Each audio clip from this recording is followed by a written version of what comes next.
하나님이 우리를 의롭다고 선언하시면 누구도 우리를 정죄할 수 없을 줄 믿습니다. 하나님이 의롭다고 선언하신 것은 우리의 모든 죄를 용서받았다고 선언하는 것입니다. 더 이상 죄인이 아니다. 어떤 죄의 책임에도 구애받지 않는 자유인이다. 이렇게 선언하는 것이 하나님께서 우리에게 의롭다 선언하신 것입니다. 하나님으로부터 용서받은 우리의 상태를 오늘 본문에서 이렇게 말씀합니다. 8장 31절 그런즉 이 일에 대하여 우리가 무슨 말하리요? 만일 하나님이 우리를 위하시면 누가 우리를 대적하리요? 하나님이 우리를 위하시면 누가 우리를 대적하리요? 33절 34절 누가 능히 하나님께서 택하신 자들을 고발하리요? 의롭다 하시는 이는 하나님이시니 누가 정죄하리요? 의롭다 하시는 이는 하나님이시니 누가 정죄하리요? 하나님이 우리를 의롭다고 선언하시면은 누구도 고발할 수 없고 누구도 정죄할 수 없고 누구도 대적할 수 없다. 이것이 오늘 본문의 선언입니다. 오늘 함께 읽은 로마서 8장 31절에서 39절을 중심으로 두 가지 질문에 대해서 함께 살펴보고자 합니다. 첫 번째, 우리는 왜 용서받아야 합니까? 두 번째 질문, 우리는 어떻게 용서받을 수 있습니까? 첫 번째 질문, 우리는 왜 용서받아야 합니까? 이 질문. 우리는 하나님으로부터 용서받아야 됩니다. 이것이 오늘 본문의 선언인데 우리의 죄를 완전히 용서할 수 있는 분은 하나님 한 분밖에 없습니다. 우리가 종종 사람들에게 용서한다, 내가 너를 용서한다 이렇게 말을 합니다. 그런데 우리가 이 하나님의 용서와 사람의 용서, 이것을 분명히 구분할 줄 알아야 됩니다. 하나님의 용서는 우리의 모든 죄의 형벌, 모든 죄책감으로부터 완전히 용서하는 것이고, 사람들의 용서는 피해자가 가해자에 대한 마음의 증오와 원한을 멈추는 것이 용서입니다. 내가 너를 용서한다 이렇게 말할 때 우리 안에 있는 그 증오와 원한이 있습니다. 어떤 사람이 내게 폭력을 가했습니다. 내게 어떤 부상을 입혔습니다. 그럴 때 우리 안에 그 사람에 대한 미움이 있고 증오가 있고 원한이 있잖아요. 내가 반드시 갚아줘야 되겠다. 이런 생각이 우리 안에 있습니다. 그런데 내가 너를 용서한다 이렇게 말할 때는 내 안에 있는 증오, 원한, 분노를 내가 다 내려놓는다. 이런 뜻입니다. 예를 들면 이렇습니다. 2015년 6월 17일 미국 사우스캐롤라이나 찰스턴 흑인 교회에서 총기 난사 사건이 벌어졌습니다. 백인 우월주의자 청년이 교회에 들어가서 총기를 난사했습니다. 그래서 그 교회 목사님을 포함해서 9명이 죽었습니다. 그래서 그 죽은 그 유가족들의 그 장례식 예배가 이제 진행이 되는데, 그 장례식 예배에서 유가족들이 우리는 그 죄인을 용서한다, 그 범인을 용서한다, 그렇게 다 선언을 했습니다. 그리고 그 장례식 예배 제 기억에 오바마 대통령도 거기에 참석해가지고 이 마지막 노래 Amazing Grace, 나 같은 죄인 살리신 그 노래를 부르면서 정말 다 우리가 그 죄인을, 범인을 용서한다 이렇게 해서 미국 전역에 아주 큰 감동을 준 그런 장례식이 이렇게 그 뉴스에 보도되는 것을 보았습니다. 자, 여기에서 유가족들이 그 총기를 난사한 범인을 용서한다고 선언하고 전체 미국에 방영이 되었습니다. 용서했죠. 그러면은 이 범인이 살인죄의 그 모든 형벌을 다 면제받을 수 있습니까? 유가족들이 용서했으니까. 그러면 살인죄의 모든 벌을 면제받았느냐? 그렇지 않습니다. 그 다음에 제가 인터넷 기사를 보니까 그 청년이 이제 감옥에 들어가가지고 흑인들로부터 집단 구타를 당했다. 그런 기사가 이렇게 뜬 것을 보았습니다. 유가족들의 용서는 가해자에 대한 우리의 원한과 증오를 멈추겠다. 복수의 악순환을 끊겠다. 우리가 너에게 더 이상 복수할 마음도 없다. 더 나아가서 그를 측은히 여기고, 예수님의 표현대로라면 원수를 사랑하는, 내 안에 있는 증오와 원한과 복수심을 다 멈추고 오히려 내가 너를 불쌍히 여기겠다, 너를 사랑하겠다. 이것이 바로 이 피해자가 가해자를 용서하는 인간의 용서입니다. 그렇다고 해서 그 범인이 모든 죄의 형벌로부터 면제받는 것은 아닙니다. 죄책감뿐만 아니라 모든 죄의 형벌에서 면제시켜 줄 분은 오직 하나님 한 분밖에 없습니다. 하나님의 용서는 우리를 모든 죄의 형벌과 고통으로부터 완전히 자유롭게 만듭니다.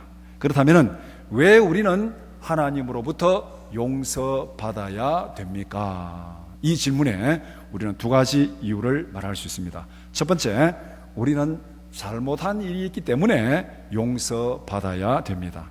잘못한 일이 없다면 그 사람은 용서받을 이유가 없죠.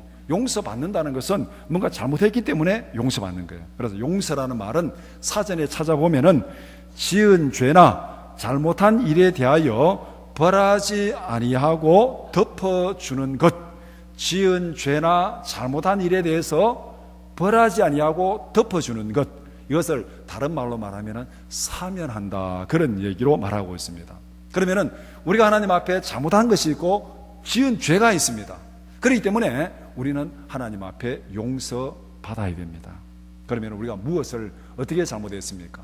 잘못한 것이 많이 있는데 성경에 간단히 예를 들면은 로마서 3장 23절, 모든 사람이 죄를 범하였음에 하나님의 영광에 이르지 못하더니, 모든 사람이 죄를 범해서 하나님의 영광에 이르지 못했다는 것은 하나님의 영원한 생명에 참여하지 못했다는 얘기예요. 그럼 어떻게 된다는 겁니까? 죽는다는 얘기죠. 그래서 로마서 6장 23절, 죄의 삭선 사망이요, 죄의 삭선 사망이요, 죄를 지으면은 그 형벌은 사망이다, 그렇게 말하고 있습니다. 우리의 잘못은 창조자 하나님께 불순종하고 대적한 죄를 지었습니다. 우리가 잘못한 죄의 형벌은 죽음입니다.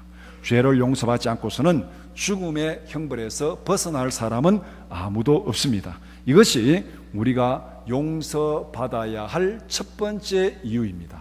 왜 용서받아야 되느냐? 우리는 하나님 앞에 죄를 짓고 하나님 앞에 잘못했기 때문에 그 형벌로 죽음의 형벌을 받기 때문에 우리는 용서받아야 된다. 두 번째 이유, 우리는 죄로 인하여 계속 협박을 받고 있기 때문에 용서받아야 됩니다. 범죄한 사람이 그 죄가 드러나가지고 형벌을 받기 전까지는 그래도 자유롭게 살 수 있죠. 속으로는 좀 불안하지만 겉으로는 자유롭게 살 수 있습니다. 어떤 사람이 죄를 지었습니다. 아직까지 죄가 드러나지 않았어요. 검거되지 않았습니다. 감옥에 들어가지 않았습니다. 그러면은 아무런 일이 없었는 것처럼 그렇게 자유롭게 살아갑니다. 물론 그 안에 마음에는 불안감이 있지만은. 그런데 이 사람에게 어떤 약점을 알고 있는 사람이 나타나가지고 계속 협박을 한다고 가정해 봅시다. 너 이런 죄를 지었지? 내가 고소할 거야? 내가 신고할 거야? 계속 이렇게 협박을 하면은 어떻게 되겠습니까? 가만히 있어도 이 죄의 불안감 때문에, 이 죄책감 때문에 힘든데 누군가 옆에서 계속 협박을 하면은 문제는 더 심각해지는 것이죠. 날마다 불안과 고통에 시달립니다. 그래서 작년인가 재작년에 어떤 그 신문에 보니까 어떤 사람이 고위 공직자들에게 이게 그냥 무작위로 이제 문자를 보냈대요. 내 당신 비리를 다 알고 있으니까 알아서 해라, 이런 구자로 돈 보내라 하니까 거기에 돈을 보낸 사람이 많이 있었답니다. 실제로. 그러니까 뭔가 사람이 협박을 받으면은 자기가 이제 잘못에 대해서 다 이렇게 하는 거죠. 그래서 신문에 보면은 무슨 잘못에 협박에 시달려가지고 돈을 몇 억을 뜯겼다, 몇십억을 뜯겼다, 그런 기사들이 이렇게 신문에 나오는 것을 보게 됩니다. 그러니까 협박을 받는다는 것은, 그 잘못에 대해서 협박을 받는다는 것은 굉장히 힘들게 고통당하고 시달린다는 거예요. 그러니까 돈도 주고 계속 그 불안에 떨게 되는 것이죠. 사탄은 죄를 빌미로 우리를 계속 협박하고 있습니다. 그렇기 때문에 우리는 이 죄의 형벌을 받기 전이라도 빨리 용서받아야 돼요. 용서받지 않으면 우리는 계속 협박에 시달리고 있는 거예요. 이런 우리의 상태를 바울 사도는 이렇게 고백합니다. 로마서 7장 23절 24절, 내 지체 속에서 한 다른 법이 내 마음의 법과 싸워 내 지체 속에 있는 죄의 법으로 나를 사로잡는 것을 보는도다. 오라, 나는 곤고한 사람이로다. 이 사망의 몸에서 누가 나를 건져내랴. 죄가 우리 안에서 계속 괴롭히는, 죄가 계속 협박하고 유혹하고 괴롭히는 그 마음의 상태를 바울은 이렇게 고백하고 있는 거예요. 오라 나는 곤고한 사람이로다. 이 사망의 몸에서 누가 나를 건져내랴. 오늘 본문 말씀에도 우리가 죄로부터 협박받고 있다는 그 표현을 여러 군데 하고 있습니다. 오늘 31절에 보면은 만일 하나님이 우리를 위하시면 누가 우리를 대적하리요. 하나님이 우리를 위하시면 누가 우리를 대적하리요. 이 말씀을 뒤집어 놓고 말하면은 하나님이 우리를 도와주지 않으면은 우리는 계속 대적으로부터 협박을 받고 있다는 거예요. 받고 있지 않다는 겁니까? 계속 받고 있다는 거예요. 하나님이 도와주지 않으면은 우리는 계속 이렇게 협박을 받고 대적을 당하고 있다는 겁니다. 33절에 누가 능히 하나님께서 택하신 자들을 고발하리요. 이 말 또 뒤집어 말하면은 누군가 계속 우리를 고발하는 자가 있다는 거예요. 계속 고발한다는 거예요. 그 다음에 33절 누가 정죄하리요. 이 말씀을 다 뒤집어 놓고 보면은 하나님이 우리를 도와주지 않으면은 우리는 계속 협박당하고 계속 고발당하고 계속 정죄당하는 그런 상태에서 시달리고 있다는 것을 본문이 말씀하고 있습니다. 우리는 죄로 인하여 사탄으로부터 계속 협박을 당하면서 시달리고 고통 가운데 살아가고 있습니다. 우리가 잘못을 저지른 죄를 용서받지 않고서는 이런 고통에서 벗어날 수가 없습니다. 우리 안에 여러 가지 죄로 인해서 죄책감으로 인해서 때로는 괴로워할 수도 있고 때로는 힘들어할 수도 있고 때로는 꿈에도 막 번쩍번쩍 우리 여기 나오신 분 없겠지만은 살인죄를 짓고 이렇게 도망다니는 사람들은 꿈에도 얼마 전에 신문을 보니까 이 꿈에 나타나서 괴로워서 도저히 못 참겠다고 한 십몇 년 지난 살인범이 자수했는 그런 신문 기사 언뜻 난 것을 보았습니다. 그만큼 죄를 지은 사람은 협박을 당하고 시달리고 고통을 당하고 있는 거예요. 우리가 하나님으로부터 용서받아야 될 이유가 바로 이 두 가지입니다. 첫 번째는 우리가 잘못한 일이 있기 때문에 용서받아야 됩니다. 용서받지 않으면 죽음의 형벌에서 피할 길이 없습니다. 하나님 앞에는 완전 범죄가 없습니다. 죄의 삭은 사망입니다. 용서받지 않고서는 이 죄의 사망에서 우리가 벗어날 길이 없습니다. 그렇기 때문에 용서받아야 됩니다. 그 다음에 두 번째는 계속 협박을 당하고 있기 때문에 빨리 용서받아야 됩니다. 용서받지 않으면 협박으로 인한 죄책감과 고통에서 벗어날 수 없고 매일매일 거기에서 시달리면서 그렇게 살아가야 됩니다. 이런 이유 때문에 우리는 하나님 앞에 용서받아야 되고 그것도 빨리 용서받아야 됩니다. 자, 그럼 두 번째, 우리는 어떻게 용서받을 수 있습니까? 결론부터 얘기하면은 우리가 모든 죄의 책임으로부터 용서받는 길은 예수 그리스도의 도움을 구하는 것입니다. 우리가 살아가면서 법적인 문제가 생겼습니다. 어떤 사람에게 고소를 당했습니다. 내가 잘못을 했습니다. 법정에서 재판을 받아야 됩니다. 그러면은 우리가 누구의 도움을 받죠? 변호사의 도움을 받잖아요. 변호사를 선임해가지고 이제 내 죄에 대해서 변호하고 그렇게 해가지고 형량을 굉장히 줄이려고 그렇게 노력합니다. 마찬가지입니다. 우리가 다 하나님의 법정에 서게 됩니다. 한 번 죽는 것은 사람에게 정하신 것이고 그 후에는 심판이 있다. 우리는 모두가 다 하나님의 법정에 서게 돼 있는데 하나님의 법정에서 우리를 위해서 변호하시는 확실한 변호사가 한 분 있습니다. 그분이 바로 예수 그리스도입니다. 그 예수 그리스도의 그 변호하는, 우리를 위해서 변호하시는 그 역할을 오늘 본문 8장 34절에 이렇게 말씀합니다. 누가 정죄하리요? 죽으실 뿐 아니라 다시 살아나신 이는 그리스도 예수시니 그는 하나님 우편에 계신 자요 우리를 위하여 간구하시는 자시라. 예수 그리스도는 누구냐면은 하나님의 우편에 계신 자고 하나님의 법정에서 하나님 우편에서 뭐 한다고요? 우리를 위해서 간구하신다. 우리를 위해서 간구하신다는 것은 우리를 위해서 변호하신다는 것입니다. 그런데 하나님 우편에서 우리를 위해서 변호하시는 그 예수님이 하신 일이 뭐냐면은 우리를 위해서 죽었을 뿐만 아니라 다시 살아났다. 그렇게 말합니다. 우리를 변호하시는 예수님은 어떤 일을 하셨냐면은 이 땅에 오셔서 우리의 죄를 대신해서 그가 죄값을 다 지고 십자가에서 죽으셨습니다. 우리의 죄값을 대신 지불하셨습니다. 그 다음에 우리의 구원을 위해서 죽음을 이기고 살아나셨습니다. 그러니까 예수님은 죄값을 완전히 지불하신 분이고 사망의 권세를 이기신 분입니다. 그분이 우리를 위해서 변호하시는 거예요. 우리가 하나님의 법정에 섰습니다. 너는 죄인이다. 너는 불순종했고 범죄했다. 이렇게 말하니까 우리는 죄인입니다. 하나님 앞에 고백할 수밖에 없잖아요. 예수님 우리를 위해서 변호하십니다. 죄인이 맞습니다. 그런데 내가 이 사람의 죄를 위해서 십자가에서 다 죄값을 지불했습니다. 그리고 내가 이 사망 권세를 이기고 부활했습니다. 그러니까 내가 이 사람을 대신 변호합니다. 그러면 하나님이 죄값을 이미 다 받았으니까 그를 용서하시고 너는 이제 죄인이 아니다. 의롭다. 이렇게 선언하는 것이 바로 하나님께서 우리에게 의롭다 선언하는 거예요. 예를 들어서 이걸 이렇게 예를 들 수 있습니다. 내가 한 100만 원 너무 작으면 한 10억 내가 돈을 빌려가지고 못 갚았습니다. 못 갚으니까 이 10억 빌려준 사람이 나를 고소했습니다. 고소해가지고 법정에 서게 됐습니다. 그런데 이제 1심에서 10억 못 갚았으니까 앞으로 징역 10년 이렇게 내가 선고를 받았습니다. 감옥에 딱 들어갔습니다. 그래서 내가 너무 억울하다. 이거는 10억에 징역 10년이라 너무 억울하다. 2심에 이제 내가 항소를 해가지고 2심 재판을 딱 받는데 어느 한 사람이 딱 나타나서 내가 이 10억 대신 다 갚아주겠습니다 하고 그 자리에서 10억을 갚았습니다. 그러면은 나는 죄인일까요? 죄인이 아닐까요? 10억을 다 갚았기 때문에 이제는 더 이상 죄의 형벌을 받을 필요가 없는 거죠. 그때 그 순간부터 나는 이제 석방이 되는 거예요. 누군가 나를 대신해서 빚을 다 갚았기 때문에 예수님이 바로 그 일을 하셨다는 거예요. 오늘 본문 34절 말씀이 바로 그 말입니다.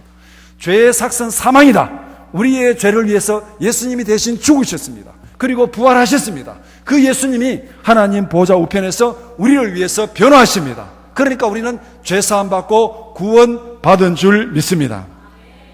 하나님의 아들 예수께서 하나님의 법정에서 우리의 변호사로 내정된 과정은 이렇습니다. 왜 예수님이 우리의 변호사가 되어주셨는가? 그 과정이 성경에 보면 이렇게 쭉 설명되어 있습니다. 첫 번째는 하나님은 자기 형상대로 우리를 창조하셨기 때문에 우리를 사랑하십니다. 하나님은 모든 사람을 사랑하십니다. 왜? 자기 형상대로 우리를 창조하셨기 때문에. 이것은 부모가 아이를 낳았는데 그 아이가 참 아버지를 닮았어요. 아버지를 닮았으면 그 아버지가 그 아들을 사랑할까요? 사랑하지 않을까요? 사랑하죠. 물론 마누라를 닮아도 사랑하겠지만은 아버지를 닮으면 더 사랑하는 거죠. 아버지가. 하나님이 우리를 자기 형상대로 만들었기 때문에 우리를 사랑하십니다. 하나님은 인간이 저지른 모든 범죄를 미리 알고 계십니다. 우리를 사랑하시는 하나님이 우리가 잘못하면 이미 다 알고 있어요. 우리가 하나님 앞에 죄를 고백하든 고백하지 않든 관계없어요. 하나님이 다 알고 계십니다. 하나님 앞에 완전 범죄가 없어요. 숨길 수가 없습니다. 창세기 3장 8절 9절 그들이 그 날 바람이 불 때 동산에 거니시는 여호와 하나님의 소리를 듣고 아담과 그의 아내가 여호와 하나님의 낯을 피하여 동산 나무 사이에 숨은지라 여호와 하나님이 아담을 부르시며 그에게 이르시되 내가 어디 있느냐. 하나님은 아담의 잘못을 알고 숲속에 숨어있는 아담을 찾아갔습니다. 내가 어디 있느냐. 하나님이 왜 숨었는지 지금 다 알고 계세요. 알고 계시면서 찾아가지고 지금 내가 어디 있느냐 이렇게 아담을 부르는 거예요. 부르는 것은 아담에게 벌을 줘가지고 죽이기 위해서 부르겠습니까? 그 죄를 용서하고 구원해 주기 위해서 불렀겠습니까? 사랑하는 하나님이 아담을 찾아간 것은 그 죄를 구원하기 위해서 찾아가신 거예요. 우리가 범죄하고 하나님을 떠나고 하나님 앞에 숨었지만은 하나님이 먼저 우리를 찾아오시는 줄 믿습니다. 우리가 죄 가운데 있을 때 하나님이 먼저 독생자를 보내주셨어요. 그 독생자가 예수 그리스도잖아요. 우리 가운데 오신 하나님이 찾아오셨어요. 그 다음 두 번째, 하나님은 우리의 잘못과 죄의 형벌을 해결할 궁극적인 해결책을 주셨습니다. 오늘 8장 32절 자기 아들을 아끼지 아니하시고 우리 모든 사람을 위하여 내주신 이가 어찌 그 아들과 함께 모든 것을 우리에게 주시지 아니하겠느냐. 하나님이 우리의 죄값으로 예수님의 생명을 대신 주셨습니다. 죄의 삭은 사망이라 우리가 죄를 지어서 죽을 수밖에 없습니다. 하나님 우리를 너무너무 사랑하십니다. 구원해야 되는데 죄인을 그냥 구원할 수는 없어요. 이건 하나님의 공의에 위배되는 겁니다. 죄의 삭은 사망이면 생명을 죄의 벌로 받아야 됩니다. 그러면 하나님 어떻게 하시냐? 죄 없는 독생자를 보내서 죄인을 위해서 너가 대신 죽어라. 그러면은 죄인들의 죄가 용서받는다. 그래서 하나님께서 우리를 구원하기 위해서 독생자, 죄 없는 예수 그리스도를 우리의 죄값으로 대신 내어주신 거예요. 그것이 바로 32절 자기 아들을 아끼지 아니하고 내어주셨다는 겁니다. 이것을 우리가 대속이라 그렇게 얘기합니다. 대신 속죄함을 받았다. 예수님께서 우리를 대신해서 죽으심으로 우리가 죄사함 받았다. 32절에서 하나님께서 자기 아들을 우리의 죄값으로 내어주셨습니다. 그래서 예수님이 우리의 죄를 대신 지게 된 겁니다. 이 말씀을 요한복음 3장 16절에서는 이렇게 말씀합니다. 하나님이 세상을 이처럼 사랑하사 독생자를 주셨으니 이는 그를 믿는 자마다 멸망하지 않고 영생을 얻게 하려 하심이라. 오늘 32절이나 요한복음 3장 16절이나 같은 내용입니다. 이렇게 해서 예수님이 독생자를 주셨습니다. 그 다음에 세 번째, 우리는 예수 그리스도께 구하면은 예수님이 우리의 모든 죄를 해결해 주십니다. 로마서 10장 13절 누구든지 주의 이름을 부르는 자는 구원을 받으리라. 누구든지 주의 이름을 부르는 자 누굽니까? 예수님 도와주세요. 나는 죄인입니다. 죽을 수밖에 없습니다. 예수님 나를 도와주세요. 이렇게 예수님 앞에 구원을 호소하는 자는 누구든지 구원을 받으리라. 왜? 예수님이 우리 죄를 대신해서 죄값을 지불했기 때문에. 나는 죄인입니다. 영원히 죽을 수밖에 없습니다. 예수님이 나를 위해서 십자가에서 죄값을 대신 지불한 줄 믿습니다. 그 예수님 나를 위해서 변호해 주십시오. 예수님의 도움을 청하면은 예수님께서 하나님의 법정에서 하나님의 보좌 우편에서 우리를 위해서 변호해 주십니다. 그래서 우리는 구원받은 줄 믿습니다. 간단히 말하면은 그리스도를 보내신 하나님의 사랑이 우리를 용서하셨습니다. 오늘 본문 8장 35절 누가 우리를 그리스도의 사랑에서 끊으리요 환난이나 곤고나 박해나 기근이나 적신이나 위험이나 칼이랴.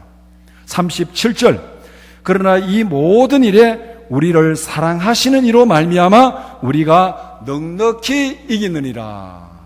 이 모든 협박, 모든 죄책으로부터 우리가 구원받고 넉넉히 이기는 것은 우리의 힘으로 우리의 능력이 아니라 우리를 사랑하시는 이로 말미암아 우리를 사랑하사 독생자를 내어주신 그 하나님의 사랑으로 말미암아 우리가 용서받고 이겼다고 그렇게 말합니다. 이 하나님의 사랑을 로마서 8장 5장 8절에 이렇게 말씀합니다. 우리가 아직 죄인 되었을 때에 그리스도께서 우리를 위하여 죽으심으로 하나님께서 우리에 대한 자기의 사랑을 확증하셨느니라.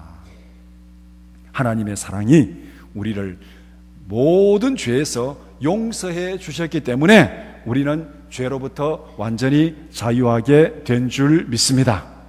죄의 형벌로부터 우리가 자유하게 되었습니다. 왜 하나님 우리가 용서받아야 됩니까? 우리가 잘못한 것이 있기 때문에, 두 번째는 협박받기 때문에. 하나님이 용서해 주시면은 우리는 모든 죄의 형벌로부터 자유롭게 되었습니다. 죽음의 형벌이 면제되었습니다. 로마서 6장 23절 죄의 삭선 사망이요 하나님의 은사는 그리스도 예수 우리 주 안에 있는 영생이라.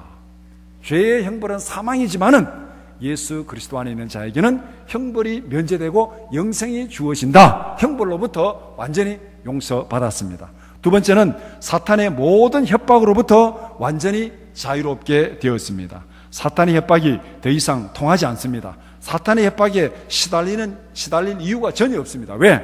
하나님께서 예수 그리스도를 통해서 모든 죄값을 받으시고 우리를 용서하셨기 때문에 우리는 다 의인이 되었습니다.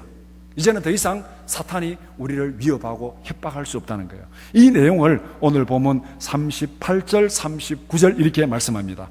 내가 확신하노니 사망이나 생명이나 천사들이나 권세자들이나 현재일이나 장래일이나 능력이나 높음이나 깊음이나 다른 어떤 피조물이라도 우리를 우리 주 그리스도 예수 안에 있는 하나님의 사랑에서 끊을 수 없으리라.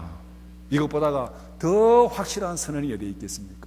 사망이나 죽음이나 기쁨이나 어떤 피조물이라도 우리를 협박할 수 없다. 왜?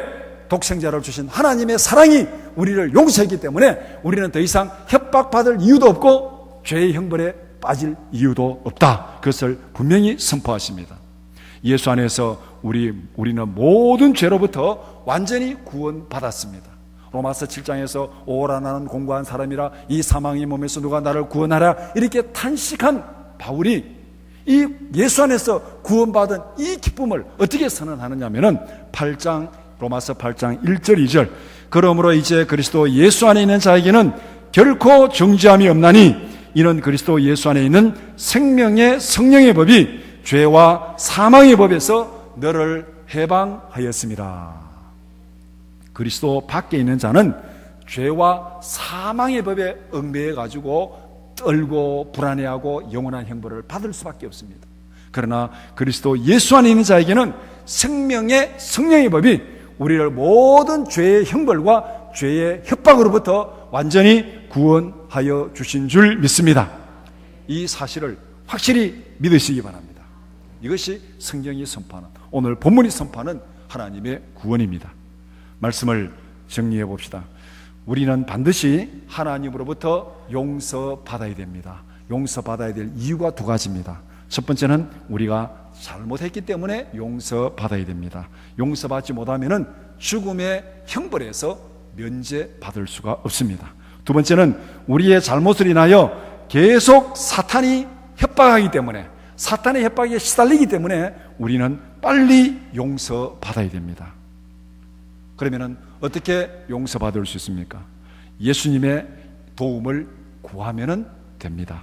왜냐하면 예수님은 우리의 죄값을 대신해서 모든 죄값을 대신 지불하신 완전한 변호사이기 때문에 우리 죄값을 지불하시고 사망 권세를 이기시고 부활하신 그 예수님이 우리를 위해서 변호해 주시고 내가 너의 죄값을 지불했다, 내가 너를 위해서 부활했다, 그러니까 너는 내 안에서 죄 없이 영생에 참여할 수 있다, 이렇게 예수님이 우리를 변호하시기 때문에 우리는 예수님의 도움을 구하면 구원받은 줄 믿습니다. 예수 안에서 용서받은 자들에게는 어떤 형벌도 어떤 협박도 더 이상 효력이 없습니다. 예수 안에서 자유함을 받았습니다. 이 구원의 원리를 예를 들어 설명하면 이렇습니다. 예전에 한 30년은 된 것 같습니다. 제가 어떤 목사님의 설교를 듣는데 그 목사님이 이런 얘기를 하더라고요. 이름만 되면 그분 금방 알 수 있는 굉장히 유명한 목사님이에요. 근데 그때는 아직까지 그렇게 유명해지긴 젊을 때 얘기입니다. 그 목사님에게 두 아들이 있는데, 초등학교 다니는 두 아들이 있는데, 아버지가 동생에게 심부름을 시키니까 동생이 형 하더래요. 형, 그러니까 형이 딱 눈치를 보더니 막 알아서 기다려요. 아버지 이상하다. 그 다음 또 심부름을 시키니까 동생이 형, 그러니까 형이 또 알아서 막 가서 하더래요. 여러분이 만약 이걸 딱 보면 어떻게 느끼겠습니까? 이놈이 동생에게 뭔 약점이 잡혀가지고 지금 꼼짝 못하고 있구나. 심부름을 시켰는데 형 눈치만 줘도 막 가서 막 하는 거예요. 그래서 아버지가 분명히 이놈이 약점이 잡혔구나 그렇게 알고 형을 조용히 불렀답니다. 도대체 무슨 일이냐 부르니까 형이 완전히 막 사색이 돼가지고 막 벌벌 떨면서 얘기를 하는데, 내용인즉 아버지가 용돈을 줬는데 이놈이 가가지고 전자오락실에 가서, 우리는 옛날에는 전자오락실이잖아요. 한 30년 그전 되면 전자오락실에 가서 이 돈을 다 잃어버렸다는 거예요. 그러니까 지금 아버지가 용돈 줬는데 전자오락실에서 다 잃어버렸으니까 지금 이 아버지께 발각되면은 혼이 나는 거죠. 그러니까 지금 두려워가지고 벌벌 떨고 있는데 동생이 그 사실을 딱 알고 있습니다. 그래서 이제 심심하면은 아버지한테 일러준다. 그러니까 막 제발 일러주지 말라고. 그래 어떻게 하겠어요? 형이 아버지가 동생한테 심부름 딱 시키니까 동생이 형 어떻게 됩니까? 일러주면 안 되니까 그냥 막 딱 하는 거예요. 그래서 아버지가 형으로부터 이 말을 딱 듣고 나서 이렇게 말했답니다. 그런 일이라면은 걱정하지 말아라. 나는 너만 할 때 맨날 화투 치면서 돈 따먹겠다. 그래도 나는 목사가 됐다. 걱정하지 말아라. 그걸 용서했다는 겁니까? 용서하지 않았다는 겁니까? 아버지가 돈 용돈을 잃어버렸어요. 걱정하지 마라. 내가 다 용서해준다. 그 다음에 격려까지 했습니다. 나는 너만 할 때 맨날 화투 치겠다. 그래도 나는 목사가 됐다. 걱정하지 말아라. 이 아들이 용서받고 그 다음에 격려까지 받은 거예요. 그러니까 얼마나 마음이 후련하겠습니까? 혼날 줄 알았는데 오히려 격려까지 받았어요. 그 다음에 이제 한 며칠이 지난 다음에 아버지가 또 동생에게 심부름을 시켰습니다. 그것도 모르게 동생이 형이 가만히 있는 거예요. 형, 네가 해라. 네가 해라. 그러니까 동생이 아빠한테 일러준다. 일러줘라. 일러줘라. 형에게 어디서 이런 용기가 솟아났습니까? 이유는 간단한 거예요. 아버지로부터 용서받았으니까. 아버지로부터 용서받았으니까 이 용기가 솟아나는 거예요. 용서받기 전에는 형 그러면 막 벌벌벌 기어야 됐어요. 용서받고 나니까 형 네가 해라. 네가 해라. 우리는 하나님 아버지로부터 모든 죄를 용서받은 줄 믿습니다. 오늘 8장 32절 자기 아들을 아끼지 아니하시고 우리 모든 사람을 위하여 내주신 이가 어찌 그 아들과 함께 모든 것을 우리에게 주시지 아니하겠느냐. 이 사실을 확실히 믿으십니까? 하나님의 사랑 안에서 모든 염려와 걱정을 다 털어버리고 항상 기뻐하고 쉬지 말고 기도하고 범사에 감사하는 여러분들이 되기를 축복합니다. 기도드리겠습니다. 거룩하신 아버지 하나님, 우리는 하나님 앞에 불순종하고 범죄한 죄인입니다. 영원히 죽을 수밖에 없습니다. 그러나 하나님께서 우리를 사랑하사 독생자를 보내주시고 예수님께서 십자가에서 우리의 죄값을 대신해서 죽으시고 부활하심으로 우리가 영원한 생명에 참여한 줄 믿습니다. 예수 그리스도 안에서 항상 기뻐하고 항상 감사하며 담대하게 세상을 이기며 살아가는 저희들 되게 하여 주시옵소서. 예수님의 이름으로 기도드리옵나이다. 아멘.